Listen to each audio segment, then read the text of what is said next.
Deep in the dark and mystical jungle of Akachuchu Magoo lies a mysterious artifact from ages past. Some say it marked the coming of a new dawn from a tired age, while others say it was more of the same. But nevertheless, we here all yearn to see it with our own eyes. So we went to the heathenist locals and asked them to tell us of the legend. The legend of the Tomb Raider. Legend.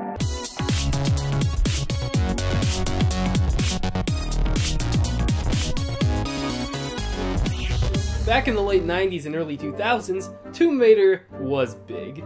Super big. Like, you show a kid a picture of Ronnie Reagan and he don't know him, but you show him Lara Croft and he'd be like, yeah man, video games. Tomb Raider was big enough for it to even appear in PlayStation Magazine's Swimsuit Edition back in 2005, which is apparently a thing. Everyone knew about the thrill-seeking treasure hunter with the triangular titties. But then came Tomb Raider 6. They took this game in a different direction, going dark and brooding instead of adventurous and exciting. This game was called Tomb Raider, the Angel of Darkness. Ooh man, Angel of Darkness, don't cut yourself on all that edge. The change in tone startled some, but many accepted it. It added depth and intrigue and could have started a new age for Lara Croft, an age more intense and mature than ever before. But the controls were complete ass garbage, so everyone hated it. I'll be honest for a second, this video that you're watching right now was originally gonna be about Tomb Raider Angel of Darkness. But... oh, come on, no, oh, fuck you! Then press action in midair to grab. Ah!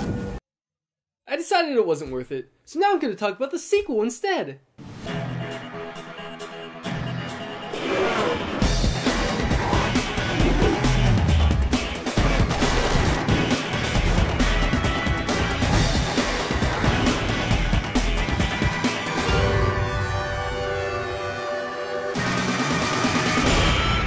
Tomb Raider Legend. In case you don't remember this game, this was a reboot of the Tomb Raider series. No, not that reboot. This one had far less gratuitous violence in it. And you know, it ain't that bad.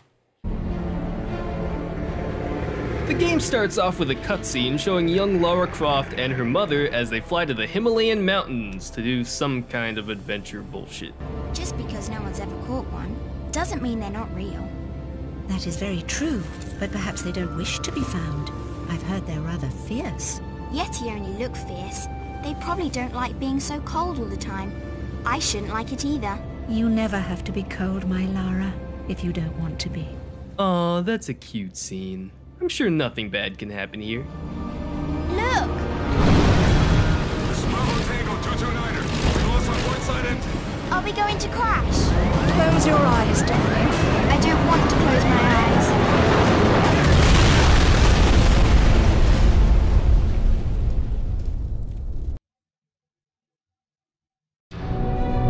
And now, emboldened by the death of her mother, the Lara we see lives a fast and daring life of tomb thievery. She is older, more mature, has a great butt, and also she has the upper body strength of a roided up gorilla. And here we're also introduced to Lara's two stereotypes, sidekicks, Zip and Alistair.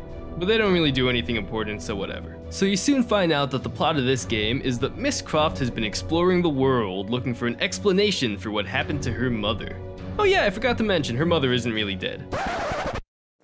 Turns out that both of them were somehow the only ones to survive the plane crash, and then they find their way inside an ancient temple where Lara touches a weird looking sword, and then her mom gets kidnapped by evil ghosts.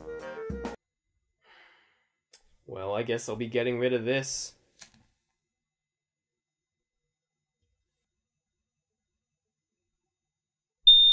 Oh shit. And so now you've got to travel across the globe wearing as many different outfits as you can and try to find the pieces of the ancient sword before this Enrique Iglesias looking asshole does.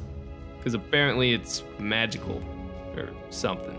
Oh, and also there's this demon kitty that possessed your blonde friend, who you thought was dead, but she's actually not. She's just evil. Yeah, none of this really matters, you won't get invested.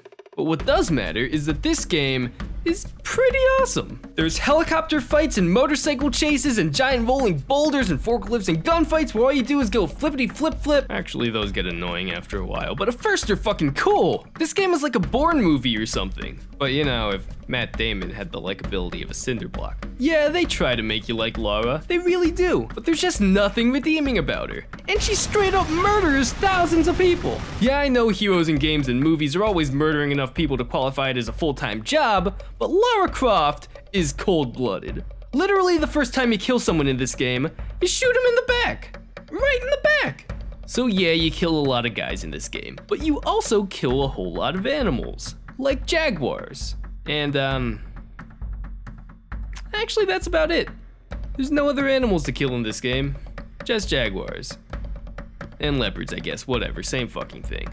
Now you may think this is surprising, but in my opinion, the best part of the tombs in this game are not the jaguars, but are in fact, the puzzles. I really dug the puzzles in this game. They're not infuriatingly hard or complex, but you're still satisfied when you complete them. They may involve moving boxes or pulleys or hitting switches or driving forklifts, but they're all big enough and intricate enough that it doesn't really feel like a chore to do them. And this is really helped out by the controls, which are accurate and responsive.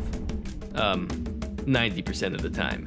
Yeah, occasionally you'll find jumps that are hard to gauge and you'll get sent plummeting to your hilariously ragdoll death.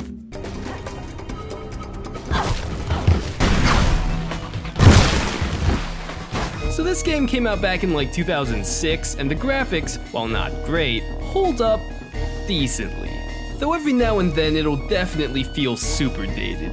It tells the story of the last queen of Tiwanaku. Her father was king, but she was lost and raised by a warrior. The graphics hold up better largely due to how stylized everything is. It's not super cartoony, but everything's just off enough to the point where you're like, these proportions, they don't add up. I feel like you could more easily get away with this on the super old PS1 era graphics. You know, where everything looked like some third grader's shitty art project. It all looked like butt back then, but we could use our imaginations to fill in the gaps left by the limitations of technology. However, the late PS2, early Xbox 360 era is where that kind of stopped.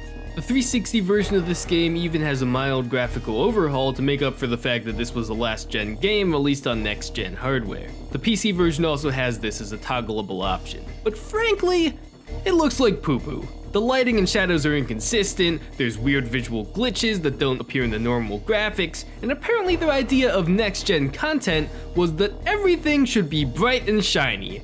Way too shiny. Lara looks like a fucking plastic Barbie doll. But whatever, that's all minor and insignificant, because in the end, this is a pretty fun game. It's got plenty of problems, yeah, but it's still worth playing if you're the kind of person who's into watching bad movies for kicks and giggles. Now, I'm not saying that this game is so bad it's good, because in my opinion, it's really hard for a game to pull that off. If the game you're playing is shitty, then you'll have a bad time, no question. You can't just passively watch it like a movie. So what I'm saying about this game is the parts of it are so bad that they're good, but the underlying mechanics are for the most part fun and interesting. It's a good time overall. And you can drive forklifts!